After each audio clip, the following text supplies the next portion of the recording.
Welcome to College Bound Success, College to Career, the podcast for college curious and college bound students and families. Together, we'll navigate the journey from high school to higher education and beyond. I'm Mark Nostalski. I'm an independent college success consultant, and I'm here to share strategies and insights and stories to help you make confident choices about college, careers, and your future. So let's get started. So today, I'm super excited with my guest. I get to reconnect with Mike Billar. Now, Mike and I go back a number of years, but we really have been out of touch for a little bit, other than stuff online like LinkedIn and everything. But real quick about Mike, because I want to hear you kind of explain your story. Mike's been in higher ed for a while. He served as the Associate Dean of Nursing Administration for West Coast University in North Hollywood, California. He's been a director of student affairs also at West Coast University. And currently, you are sitting in Fort Worth, Texas, where you are now the assistant campus president and acting dean of general education for the Arizona College of Nursing, which is that's a relatively new campus down there. So, Mike, thanks for being here. I'm looking forward to our conversation. Thanks, Mark. I'm excited to be here with you. It's nice to connect and talk about fun things. Absolutely. Looking forward to it. So I just gave kind of a high level, professional bio and everything, but can you first start with tell us about your own, journey with college? I know you're not a nurse. That's something you and I have in common. We've both worked in nursing, but we're not nurses, right? We're not healthcare professionals. So I think that's a unique aspect to both of us. But let's just tell us a little bit about you growing up and your own college experience and journey. Yeah, and again, thanks for having me on. This is a fun opportunity. I remember being in high school, and I had do what many high school juniors and seniors do, and it's think about what am I going to do? Like I got to figure something out. And I had both my parents were teachers, and they're like, "Yeah, you're going to college." So it for me, it didn't seem to be a choice. Now, many years later, I'm glad I went to college, but I always tell people, you need to figure out what you want to do and work your way backwards to figure out the path. And sometimes that isn't the traditional path, but I very much needed the traditional path, and I did that. And I was going to be an education major. My parents were teachers. And I was really big in theater and the arts, performing arts. And I thought, that's what I'm gonna do. I'm gonna be a high school drama teacher. And I went to the Northern Arizona University, where I did a degree in teaching of theater, and I got a minor in English education. And I just figured that's what it was gonna be. I never deviated. I was one of the very few the low percentage who didn't change their major, just stayed across.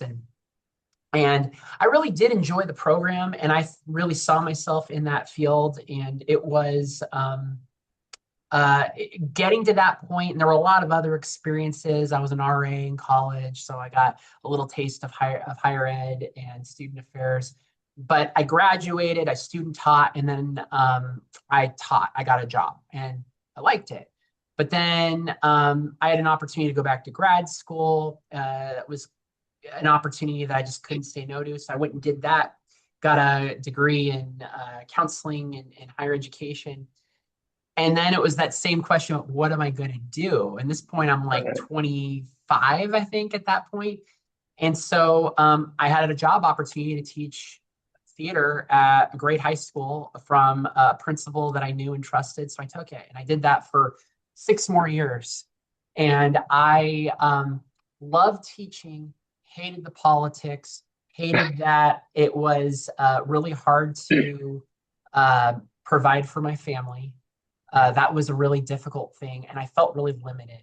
And it was really weird because I was directing plays, I was performing community theater. There were a lot of things I really enjoyed, but it did feel a little bit like something was missing. And so then I made the very cognizant decision to jump back into higher ed. And I had a couple leads, and there's this small 4-year college in Durango, Colorado, Fort Lewis College, where we first I've met. heard of that school. It's a good school. But it was interesting because I had a couple opportunities, but I had a gap. I was in my early 30s now, and I wanted to honestly be in a position like I am today where I'm leading a campus. I didn't know how Right. that was gonna, or being a director or, casting vision and helping drive something with people. And I knew I wanted to do that in higher education, but I worked as a residence director in student housing, and at a place like Fort Lewis, I got to do everything. I was in charge of facilities. I had a staff. I had a budget. Student activities and engagement. We had the living learning community, the Adventure House, which was a lot of fun. But 3 years of that gave me such an understanding of kind of the student support side that I realized that it was a good pathway to keep going. And then I ended up back at my alma mater, NAU, for a couple of years, doing a similar job before I transitioned and moved to California. And then I started working with adult learners for a online school, Los Angeles Pacific University. And I was managing advisors, and we call them success coaches. But that got me more understanding to the academic side. And from there, that's how I started progressing. And I went from a manager to a director of student affairs, and then to an associate dean where I was more involved with operations. And then I really learned that all those things helped me be in a position to where I understood the student experience, I understood operations. There was a lot of understanding of just the budgetary aspect of how these organizations run. Um, Right. but in the end, I fell in love with nursing students. I had worked with other students who didn't quite know what they wanted to do. Like they were getting degrees, but you ask them, what are you planning on doing after you graduate? They couldn't tell you. There's like, well, I was Yeah. hoping I could just, throw something up on the wall and something will stick. And that's always hard, especially when you work in that field, because the reality is you're spending all this money in higher education, no matter what level it is, it's expensive. And to Right. know they didn't have a plan, we tried to close that gap for them. But the truth is, I wish they would have known that before they started. So when you work with nursing students, where you come across a nursing student who doesn't know what their goal is. And when you have a Right. student that knows the goal, that knows the why, it is a lot easier to help them through the hard times, especially in a program like ours, which is a little bit more intensive. There's going to be some difficult moments as you navigate that, and especially all the way to licensure. So here I am now running a Yeah. campus. It's a young campus. We're campus number 23 for Arizona College of Nursing. Oh, okay. 24 just opened this week actually in Atlanta. Oh, And wow. it is Okay. a growing organization that is spread out all the way from California through New England. South is Florida, but we only do Bachelor of Science and Nursing degrees. That's it. That's It all our is students. one There's no thing. That is graduate the degree with focus. it. There's no Yep. AEA degree. It's all BSN. Yep. And it's Yep. Yeah. I love what you said, because during my, almost 25 years in higher ed, I started working with engineering students, and then at the University of Wisconsin-Madison. And then when I went to Fort Lewis College, right, it was across the board as everybody. And then when I got working with nursing students at the University of Colorado, I agree with you. Like there's just something special about somebody who's able to come in and just articulate, I want to be a nurse. And they usually all have a strong why, right? It could have been a family member, or maybe they saw, because of due to some illness or unfortunate circumstance, they saw the care that a nurse or nurses provided to them. And they're like, that's it. That's my North Star. That's my why. I want to become a nurse. So I agree with you. Working with both undergrad and graduate nurses, who might decide I want to become a family nurse practitioner, or et cetera. I think that's a really I agree with you. I appreciated that piece of working with nursing students. Yeah, and in working, one of the things I've had multiple opportunities to talk with students, and every one of them has a story like that. It was the loved one in the hospital and what the nurse did for them. And it's amazing to me how many times these students are taking a leap and changing their careers. I mean, I did the same thing. I mean, I stayed in education, just moved to higher education, but to take that leap of faith and to say, this is what I want to do, and then drive that, Right. it's really admirable. You gain so much respect, and you see the resilience that they're going to have as they persist through those programs. Yeah. Yeah. So you just mentioned a little bit about the growth of Arizona College of Nursing, and that it is the one and only thing that the organization does, right? There's a reason why it's called what it's called. Um, so how would you say that that the school differs, like a specialized nursing program school differs from what a more traditional, like for me, coming from the University of Colorado, or even programs that are offered at community colleges? Because that's the other thing about nursing. When somebody says I'm an RN, you don't know what their degree is. They could have an associate's, they could have a bachelor's, or they might even have a direct entry master's degree in Right. nursing. So you have no idea actually what their degree level is. So, but yeah, how would you describe kind of the differences? Yeah, I think Arizona College of Nursing follows a very similar niche as a lot of the for-profit nursing schools, and I want to really explain that for-profit gets a bit of a negative name because we think of diploma mills and you know University of Phoenix and certain things that happen. That's not to degrade University of Phoenix because there's some really good programs that they offer, but the for-profit market is very different when it comes to nursing, and mainly it's because that accelerated program. It's Hmm. about when I ask a student when do you want to graduate, the answer is almost always yesterday. It's Yeah, not right. in two Right. years, 3 years, whatever. Yep. And I've so our made pro my decision. I want to do it. Let's get Exactly. it They done. they want action. And so an accelerated program is what we offer. And that's essentially if you have no transfer credit, that's 3 years. That's what that Hmm. means. Where a normal college experience is going to be a 4 year program, sometimes Right. even Like a longer. 2+2, something like that. Exactly. And so for us and how we do that accelerated program, we accept transfer credit. Now we have to evaluate that transfer credit because we have to make sure that those courses are still aligned with the curriculum. Because in the Right. end, I just had an orientation with students earlier this week, and I always say to them the same thing, and it's a shock response from them. And I say, my goal for you is not to graduate. And I go, what? And I said, Right. my goal for you is licensure. We want you to become a registered nurse. But to do that, there's steps. One of those steps is you're going to have to graduate because that's going to get you the eligibility in front of the board to be cleared to test in the NCLEX.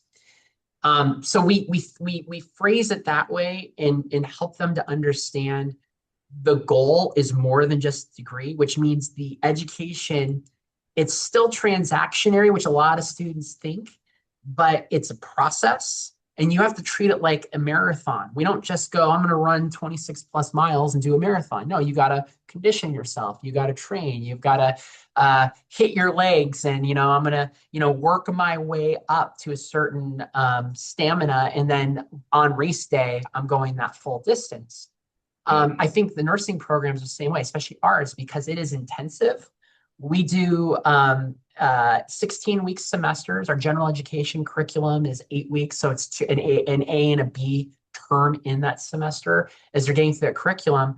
And they're going all the way through where they've get maybe a week in between semesters, where your traditional school, you might have the summer off. You're going to have, a month off during the Right. holidays. We do give 2 weeks off during the holidays, which I appreciate for my own sanity. But that accelerated modality is how do we get you through as quickly as possible, which means you don't get the a la carte nature you may want because we are strictly a BSN program. That is the degree. You're not choosing, you're going to be exposed to all facets of nursing. And then when you graduate and you want to go a path as a specialty, you'll have that opportunity to do that. but we got to get you through as quickly as possible. And it's all about starts, cohorts, them all staying, we hit our capacity, we start them and they move on so that they can continue to persist.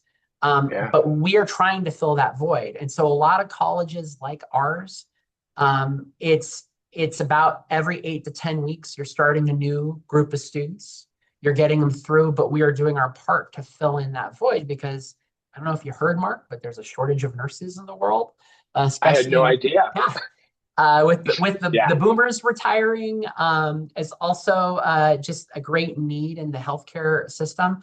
This is something that a lot of organizations, a lot of colleges are trying, and even we're seeing the transitions with community colleges now trying to offer 4-year Yep. like degrees. Bachelor's. Yep. Exactly, which is I understand why, and that's competition for my brand, but at the same time, it's because everybody's trying to meet that need. How do we close the gap so that we can put more professional nurses, registered nurses in the workforce? So the accelerated program for ours is really, I think, what is different from you get from anyone else. Yeah. And I'll just really quick because it here we are. It's March 6th, 2026. Literally this morning, there was an article in the New York Times that was talking about how healthcare is propping up the economy in so many places.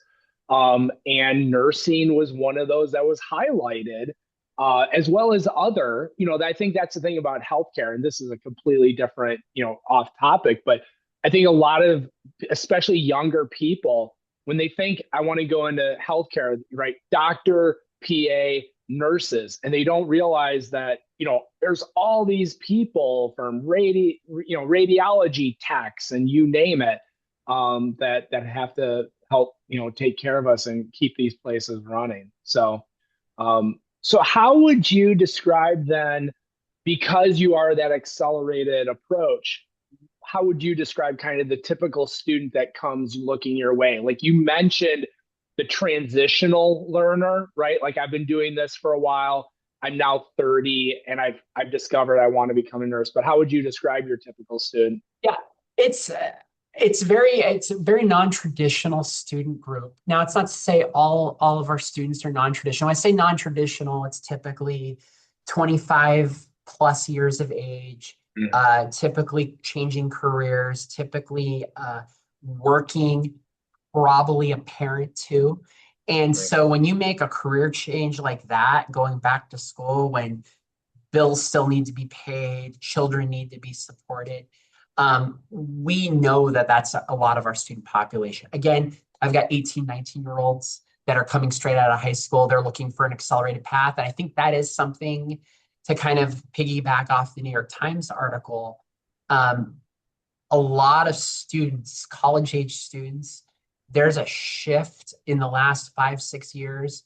I think it was already brewing before that, but I think COVID really accelerated the idea of marketability and return on investment. Yeah. A lot of my research that I'm doing right now as a doctoral student, because I didn't have enough in my life, I want to do more. But that's tied to that understanding because trades and skills-based careers, the things that, big names like Mike Rowe and Dirty Jobs throw out there, right. They're so necessary. And now that AI has, for lack of a better term, I'll say infested the workforce, there's these jobs that are needed like nursing that depend on actual skills with your hands, with your brains, the ability to adapt in situations. And I think those have changed the perspective of these students to where they're thinking about that. There was a study a couple of years ago that it was a longitudinal study, which means it was covering an earlier time period and over time saw the affected change of perceptions. And it was looking at, cost was not a big concern for college students prior to 2020. Now it's the number one concern. And return on investment comes on that. And things like, the student affairs person in me that was really big in student activities and feeling like you belong to an institution, that's a much lower rated area for these students, because they're thinking about how am I going to apply this? And so a lot of our Mhm. students are already like that. They want to do something that there's a return on investment. And our program, I will not bashfully say it's a little bit more expensive, but there's no wait Mhm. list. You start immediately, and we start doing the math about when you start, when you finish, how much you paid, what salary you'll make when you graduate. You start doing the calculus of that, and they want to start, and they can. Mhm. Those are factors.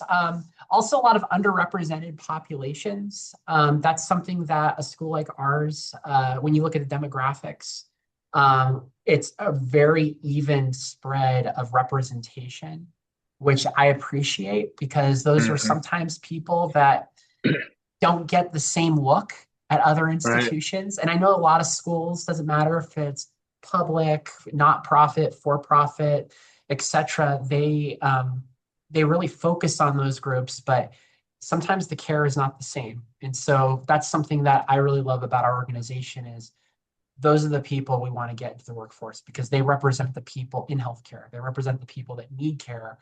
Right. Care is a lot easier if it's a familiar face and somebody you trust, in that regard. So it's a gambit of different groups, but if you told me to just put a specific identifier, it's non-traditional students.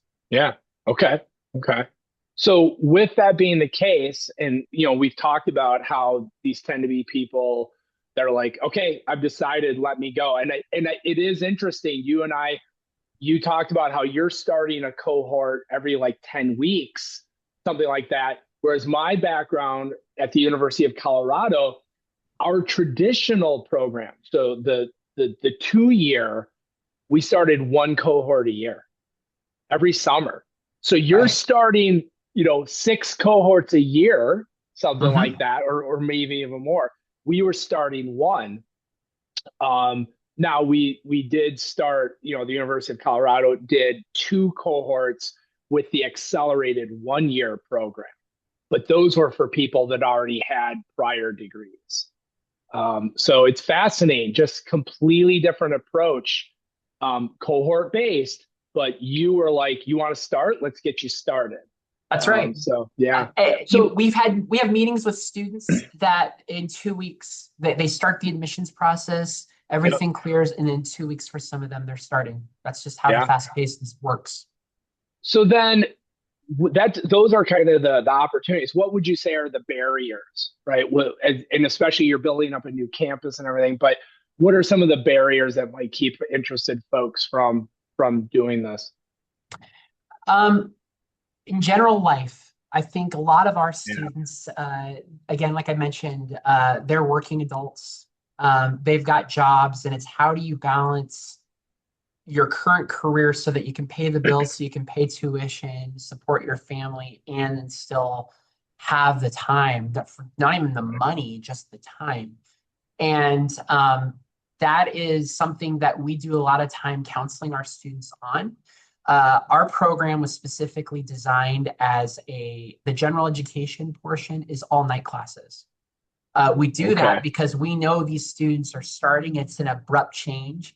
Uh, Yep. it's a 9 semester program for us, which means semester 5 is the beginning of core. That's when nursing begins, Okay. semester 5 in our program.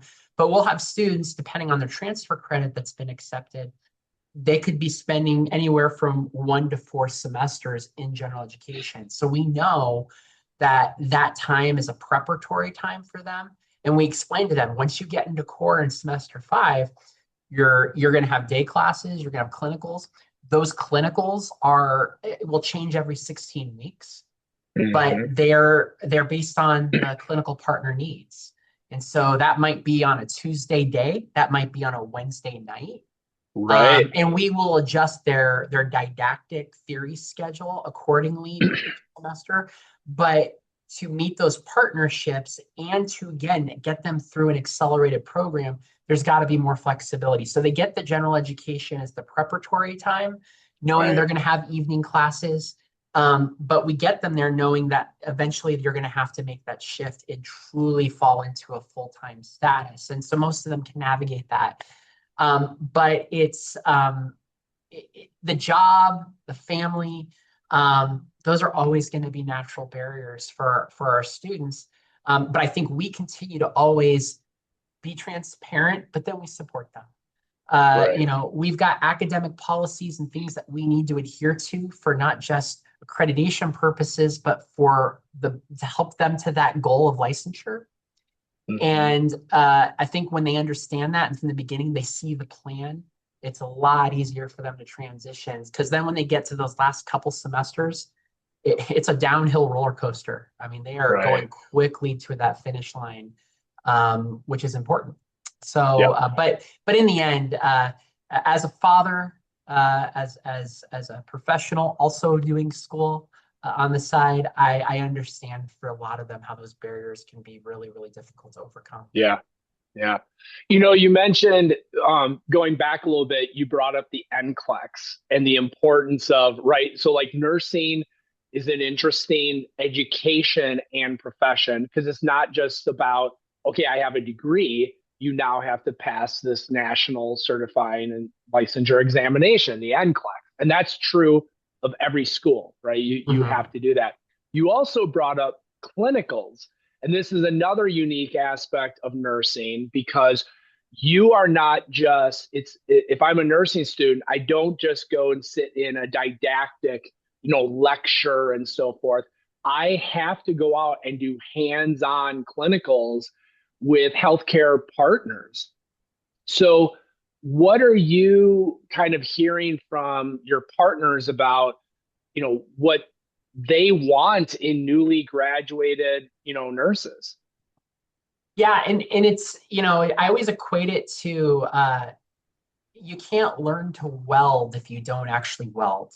Same Yeah, with right. nursing. It is a skills-based profession and it takes practice and it takes oversight, which is why it's heavily regulated because we're not talking about the structure of a building or things like that. We're talking about lives and the Right. impact you'll have on caring for our sick and needy.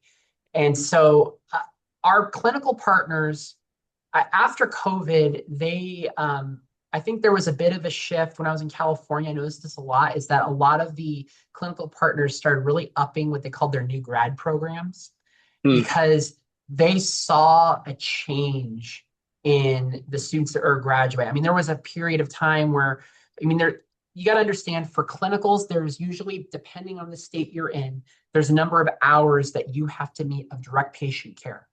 Like that is the standard regulated by the board of nursing of your state to ensure Right. that you have gotten That the hours of particular practice. state. And that's a lot of different license. I mean, teachers have to. We have a student teaching experience. You have to do so many hours in the classroom before you get licensed. And they saw a bit of a dip. And of course, this is nationally. NCLEX scores were lower. Students were graduating, but they just didn't feel because they didn't have the actual time there were a lot of exceptions made. California, I know, Mhm. did a 50% exception for Oh, the did direct they? patient care hours. Yeah, which was huge. That's a Yeah. lot of hours that weren't being met in a direct care setting. And so they shifted and they created these more intensive new grad programs for their new hires. So you've taken past the NCLEX, you've now applied and got a job. Now they're putting you in like a year-long orientation to Mm, ensure that you really are ready to care for their patients. right. And I've noticed that that change is actually good and probably healthy. But when I talk to partners, it's things like a professionalism. They saw a huge drop in that. So students that are graduating from these programs that show a high level of professionalism, also a high level of accountability in their work. There's something about them that separate themselves to where they want to work with them. And I've seen or I've had those conversations because we will always reflect and we have things called these PAC meetings, partnerships with our clinical partners, where annually we'll get together and we'll say what's working and what's not, because we cannot survive unless our partners are happy with us. Now, let's not Right. say that we are always the ones saying what do you need, what do you need. We will also tell them what we need. These are the challenges we're seeing at the academic level. These are the things that we'd love for more opportunities on site. in those clinical experiences to happen so that we can close some of these gaps. We're looking at a lot of measurements. Mountain measures is a national measurement that we have to rely on. There's also other areas. I mean, the NCLEX is constantly giving us feedback about what students are struggling with. And we want to ensure that we can close those gaps because, again, the goal is licensure. Why you can't go in an intensive program for 3 years and you can't pass a test. That test is supposed to be taken to show that you've accumulated skills and know where to proficiently navigate that area. So they need to know how to be a nurse, but they're not expected to come out like feeling like a 10-year vet. They're expected to graduate like a first-year nurse. So are you professional? Are you accountable? Are you willing to adapt your practice? Because your facility, your charge nurse, they're going to have, things they're going to teach you that's going to continue on your journey. And are you willing to continue to learn? And I think it's really common for a lot of nurses now to not end their education with their BSN degree. They're continuing. They want to go to MSN. A lot of them become nurse practitioners. I think that's one of the great things I love about a BSN degree is it really does become that catalyst for the next thing. And I've had many students that I've gone through the programs I've been associated with who have graduated and done that. Many of them come back and taught. If you want to teach in most states, you're going to have to get a graduate degree as well. But they're looking, in the end, it's professionalism, it's accountability, it's showing that you can adapt. And if you do that, you're going to get a job, especially if you're a licensed nurse. Right. The demand is out there for sure. I'm wondering, one of the things that I'm wondering if you could speak to, because you have experience both in California with West Coast and now you're in Texas. And as somebody who I work with a lot of young people around the country, and one of the things that I'm seeing is people are like, I can't get into nursing school in California. Why can't I get into nursing school in California? And I'm just wondering, could you speak to, now that you've seen 2 states and you talked about how each state can have its own rules about nursing licensure, what would you say is different about the state rules and regulations or even demand within nursing? Because that's something I hear all the time is I can't get into a school in California. And yet here you are, we started with, hey, you want to become a nurse, sign up. We'll get you going in 2 weeks.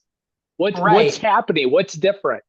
Well, it's a layered question because put the state regulations aside. And I think what people need to realize is that nursing is nursing education is expensive. And that's not because you've got all these bloated salaries. It's because the regulations imposed by the states, which, every state board of nursing ultimately has one responsibility. That's to ensure the safety and welfare of the community, which is what they're doing by the regulations. So while there's times I've had to work with BRNs, especially in California, and I didn't agree with their decisions, I understand the heart of their decision, which is what they're charged for. Now, with that, when we talk about expense, let's think about what the expense really is. I got to pay salaries for faculty, okay? To be faculty, you got to have a series of credentials and experience to qualify, which means that salary is already going to be, and it changes by area. It's a little bit cheaper in Texas than it is California due to the cost of living change, but that's something you have to keep in mind. Then there's all the support things. What people often don't realize is that to run a program like nursing, and just the nursing portion where they're going to clinicals, is you have to be compliant. We have to make agreements with our clinical partners to ensure that our students are going to meet the compliance requirements to practice nursing as a student at their facility, which means you have to track all their vaccines, you have to track their physical condition. There is a handful of certifications and trainings they have, and every year they renew, just like a working nurse.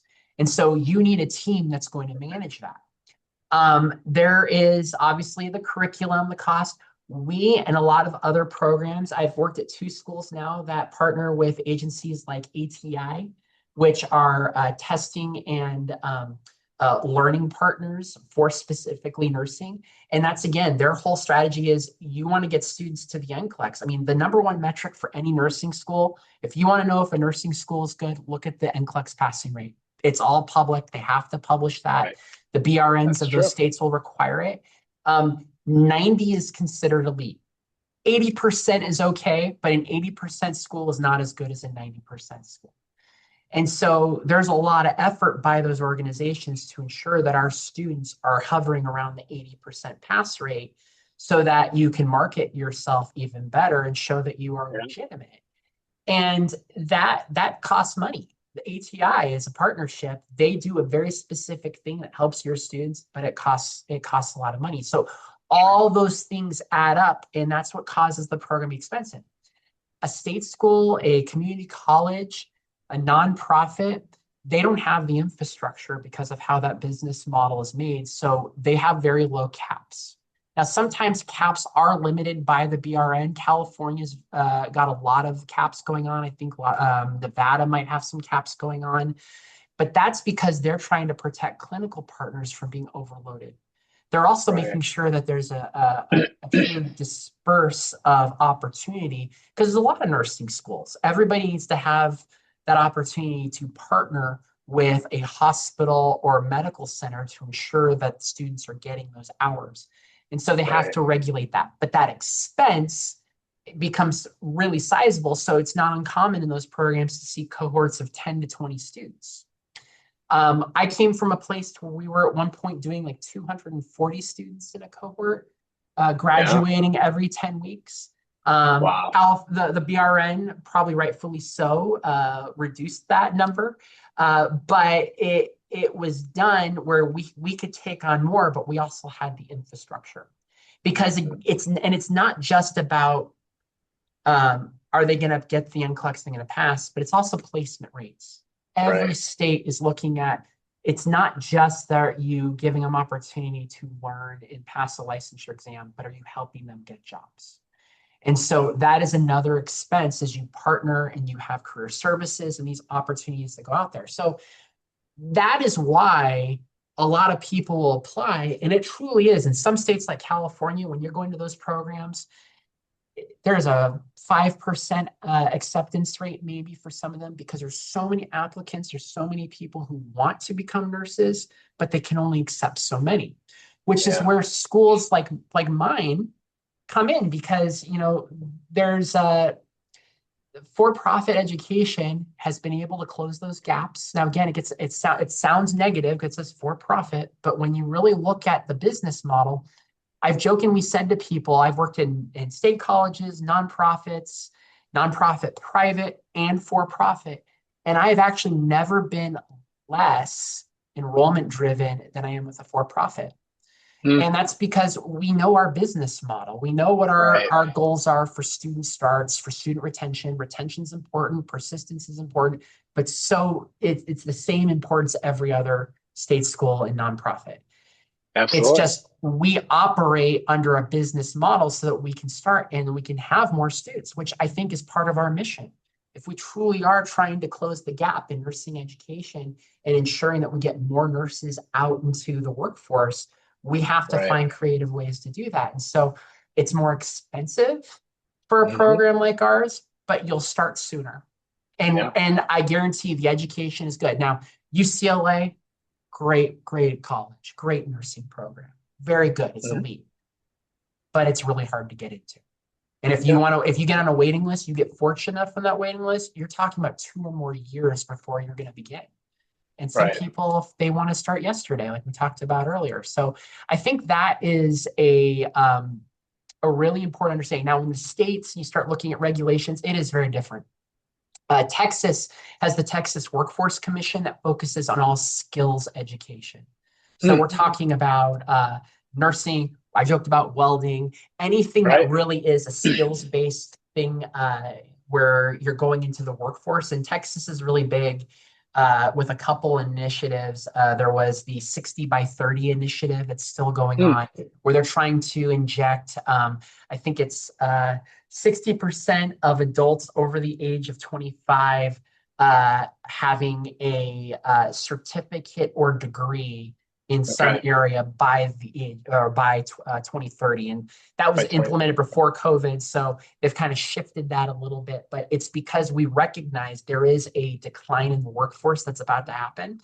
And now, even so, with AI, it's even very much more murky. Right. We don't know what that's Right. going to look like. So Yep. states will vary the regulations accordingly, but when it comes to nursing, I do see a lot of similarities as well in that. There's just, we'll call it different things.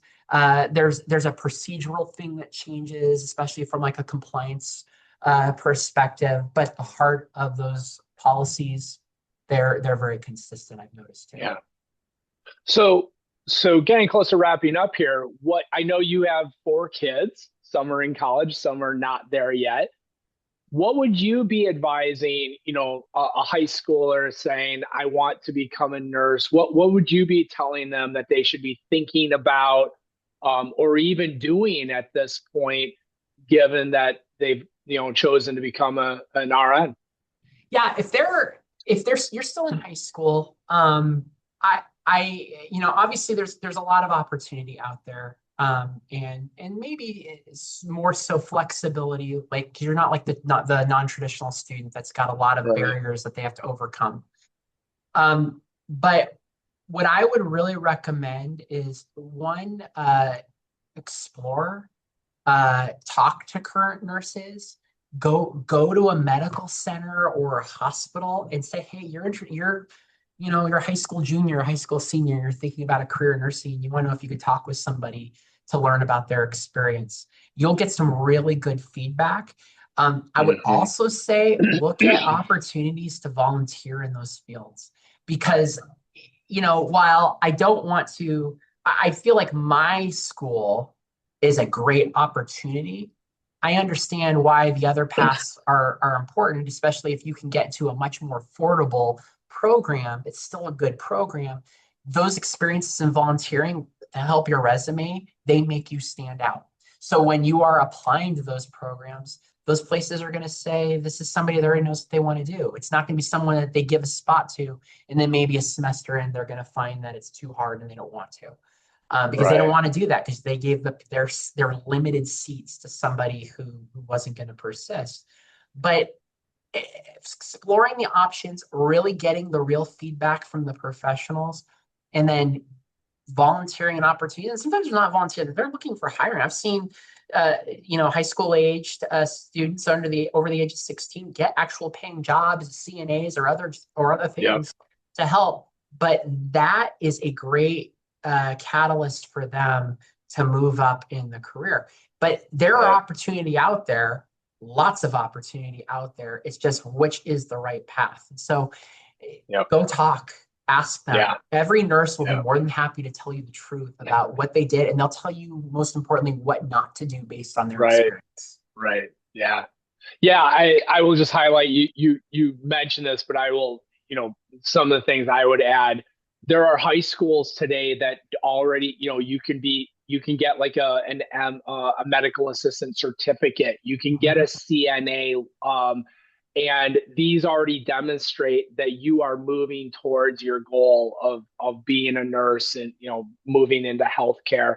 So many schools. So talk to your counselor, see what your school Right. offers. You mentioned volunteering. I will also mention, if your high school has a HOSA club or a health sciences club, if they have it, join it. If they don't, start one, right? That always looks good that you're being proactive and starting a club at your high school. Those are great skills that you can take with you. So thanks so Athletic much, training Michael. too. Yeah, Athletic training yep, too. There's so many programs. I mean, sports in high school are big, and they need students to help with that. And that's it true. still is a transferable skill. Absolutely, absolutely. Well, Mike, my last question in closing is always, what is one piece of advice that you can share that you received from a mentor or a coach or someone important to you? Yeah, a long time ago, a mentor talked about it's something we mentioned a little earlier about finding your why. And I think it's really overwhelming early on in your, whether you're 17, 18, or even your early 20s to figure out what am I about. But if you can really determine what drives you and what gets you excited, what makes you want to wake up every morning, anxious to get into work, not dreading going to work, Hmm. uh, that that will sustain you. And especially and I won't call them dark moments because I don't really want to be pessimistic about it. But when things Yeah. get really busy and things get really, uh, you, I never say overwhelmed. I always talked about just being whelmed. But when you feel that way and you remember, I do it because of this. And then when you have those interactions that reinforce the why, it's like it refills your cup. It makes you feel like your bucket is desirable and you want to continue to give and do what you can to make a difference. So Yeah. everybody's why is different, but my students, we talk about why every term, about what it is and remembering it, because again, they'll have some difficult times and that why is going to pull them through. Yeah. That why is an important one. And like we said, a lot of that goes back to why people decide to be a nurse, right? Exactly. So yeah, absolutely. Well, Mike, thank you so much for sharing your experience and wisdom with the folks who are listening to this. And thanks to all of you for joining me on College Bound Success, College to Career. If you found today's episode helpful, please be sure to follow and share this with someone navigating their own college and career journey. For more tips, tools, and support, please visit my website at nostalskicoaching.com. I'll put that in the show notes. And until next time, please stay curious, stay confident, and stay boundless. Take care.